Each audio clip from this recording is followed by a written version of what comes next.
इसे अकेले मत देखना। ये कहानी मेरे शहर में किसी के साथ घटी। वे कहते हैं कि उसका घर अभी भी खड़ा है, लेकिन कोई भी इसमें रहने की हिम्मत नहीं करता, क्योंकि आईना अभी भी वहां है। और हर रात आधी रात को कोई आईना के पीछे से फुसफुसाता है। बारिश के बूंदें, महल की धूल भारी खिड़कियों पर गिर रही थी। छाएं सफेद चादरों में लिपटे प्राचीन फर्नीचर पर अस्वाभाविक रूप से फैले हुए थे।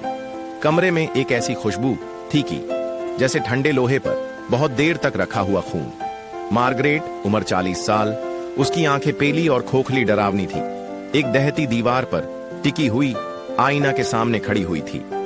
वो पुराना आईना एक पुराना मखमली कपड़ा में लपेटा हुआ था।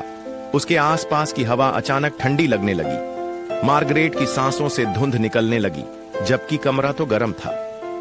उसकी उंगलियां कांपने लगी जैसे ही उसने पीतल के फ्रेम से धूल साफ की। यह बिल्कुल उसके कमरे में मौजूद चीज जैसा दिखता है, वह फुसफुसाकर बोली। उसकी आवाज उस पर टूट पड़ती है। उस रात मार्गरेट अपनी बेटी लिली के पुराने कमरे में आईना रख देती है।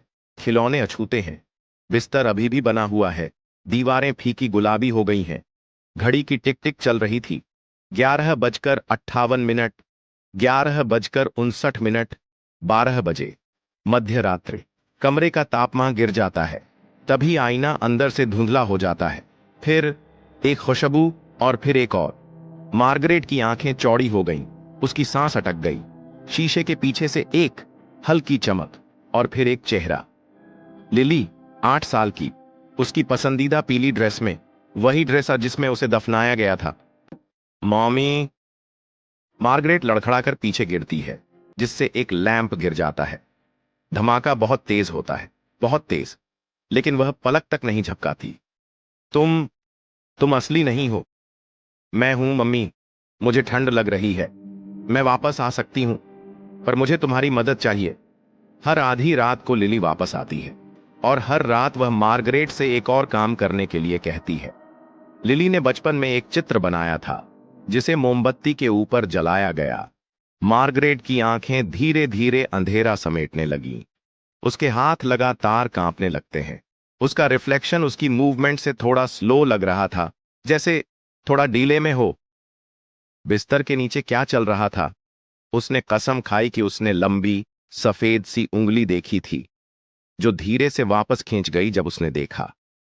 उसने अपनी ही आवाज दरवाजे के बाहर कैसे सुनी, जो धीरे से कह रही थी, मुझे अंदर आने दो।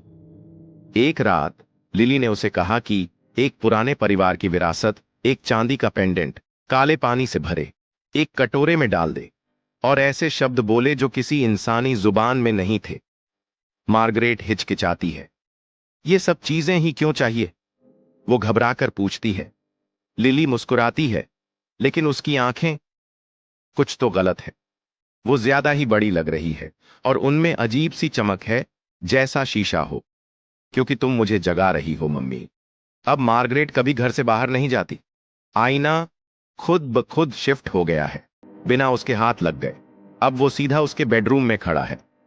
11:59 बाद वो आखिरी चीज को जोर से पकड़ लेती है, अपने ही खून से भरा एक छोटा सा जार। लिली कहती है, यह आखिरी है, फिर मैं हमेशा के लिए रह सकती हूं। मार्गरेट के चेहरे पर आंसू बहने लगे। उसने शीशे पर खून फैला दिया। आईना कांप उठता है। उसका फ्रेम ऐसे करने लगा कि जैसे कोई मार रहा हो। एक बहुत सी गुनगुनाहट दीवारों में गूंजती है। फ्रेम्स कांपने लगते हैं। लाइट्स जोरदार तरीके से झिलमिलाहट करने लगती हैं। फिर लिली आईने से बाहर कदम रखती है। अब वो सिर्फ रिफ्लेक्शन नहीं रही, वो असली है। हां, असली जैसी कोई चीज। लेकिन उसके पैर जमीन पर नहीं पड़ते। उसका चेहरा टिमटिमाता है। उसके हाथ बहुत लंबे हैं। मम्मी, मैं यहां हूं। मार्गरेट हाथ बढ़ाती है, लेकिन गले लगने के बजाय लिली अपनी ठंडी उंगलियां उसके चेहरे पर लगाती है, और वो मुस्कुराती है। लाइट्स एक शोर की आवाज के साथ फट जाती हैं। सुबह घर बिल्कुल शांत है, बिल्कुल सन्नाटा। एक पड़ोस रास्ते से गुजरता है, और अचानक उसकी नजर बेडरूम की खिड़की पर पड़ती है। मार्गरेट वहां खड़ी है, धीरे से मुस्कुरा रही है, सिवाय इसके कि उसका प्रतिबिंब एक पल देर से पलक झपक रहा था। और जब वह दूसरी ओर मुड़ती है तो मुस्कुराना बंद नहीं करती। अंधेरे आईने के अंदर एक छोटी सी बच्ची अपने हाथों से ग्लास को ढकेल रही है। उसके होठों की हरकत होती है, लेकिन कोई आवाज नहीं आती। उसके पीछे दर्जनों प्रतिबिंब खोखली आंखों से देख रहे हैं। मेरी मदद करो, वह मुंह से बोली। मैं अभी भी यहां हूं। सीन ब्लैक हो जाता है। सिर्फ एक आवाज सुनाई देती है, ग्लास पर हल्की सी टैप। फिर बिल्कुल सन्नाटा।